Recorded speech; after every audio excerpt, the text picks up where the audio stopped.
অভ্র না জেনে বুঝেই পরমাকে অপমান করে বলে, ওই মেয়েটাকে সুদীপাকে বাড়ি থেকে বের করে দিচ্ছিল, সেটা তুমি দাঁড়িয়ে দাঁড়িয়ে মজা নিচ্ছিলে তাই না? পরমা বলে, এটা তুমি কি বলছো অভ্র? আমি কেন ওকে বের করে দিতে যাব?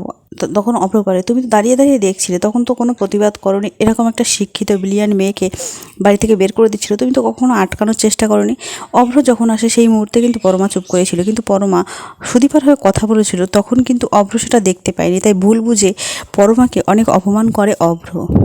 অভ্র এটাও বলে যে তোমার এতে স্বার্থ ছিল, ওই মেয়েটা এ বাড়ি থেকে বেরিয়ে গেলে তোমার আর আদিত্য সম্পর্কটা আবার জড়িয়ে নিতে পারবে। তখন পরমা রেগে গিয়ে বলে, একদম বাজে কথা বলবে না অভ্র। পরমা অভ্রর কথায় ভীষণ কষ্ট পায়। তারপরে সে তার বাবাকে ফোন করে জানায়, বাবা আমাকে এখান থেকে নিয়ে যাও, আমি একদম ভালো নেই। কিন্তু পরমার মা বোঝাতে থাকে, মা একটু ধৈর্য ধরো, সব কিছু ঠিক হয়ে যাবে। পরমা বলে, মা কিচ্ছু ঠিক হওয়ার নেই, তুমি আমাকে এখান থেকে নিয়ে যাও।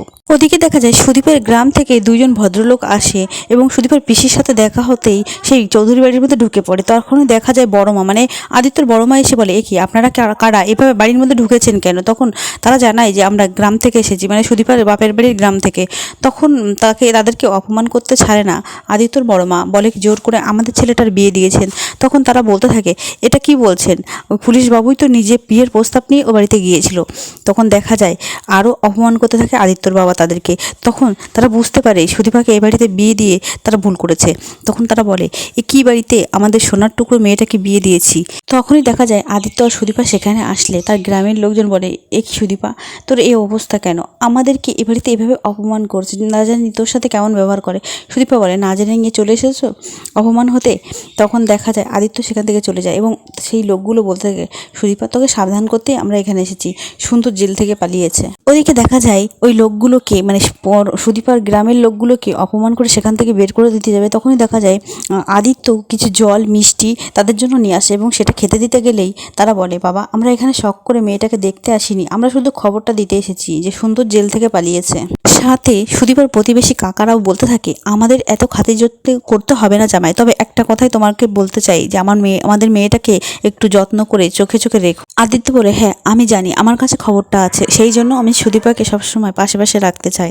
ওদিকে সুদীপা মনে মনে ভাবে যে আদিত্যবাবু আমাকে হোস্টেলে থাকতে দিল না, সেটা হয়তো ভালোবেসে, কিন্তু না, সেটা আমার ভুল ধারণা।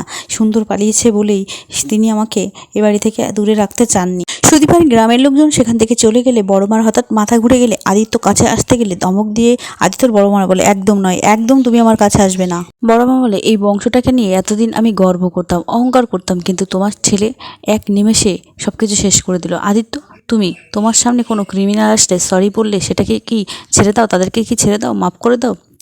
আদিত্য জবাব দিয়ে বলে, বড় মা আমাদের বংশের বউ যদি ডাক্তার হয় তাহলে কি তোমার বংশমর্যাদা কম হয়ে যাবে? আদিত্যর বাবা আদিত্যকে ধমক দিয়ে বলে, তুই পুলিশ অফিসার হয়ে গেছিস, বড় পুলিশ অফিসার, যাকে যা ইচ্ছে তাই বলছিস। তুই একটু আগে বলেছিলিস না ওই সুদীপাকে নিয়ে এই বাড়ি থেকে বেরিয়ে যাবি, তা দাঁড়িয়ে আছিস কেন? বেরিয়ে যা বলছি। তখন সুদীপা এগিয়ে এসে বলে, আপনি ওনাকে কিছু বলবেন না, যেটা যত সমস্যা সব আমাকে নিয়ে, আমি দরকার হলে এ বাড়ি ছেড়ে চলে যাব। তখন আদিত্য বলে, সুদীপা আমি তো কথা বলছি, তুমি কেন মাঝখান থেকে কথা বলতে চাচ্ছ?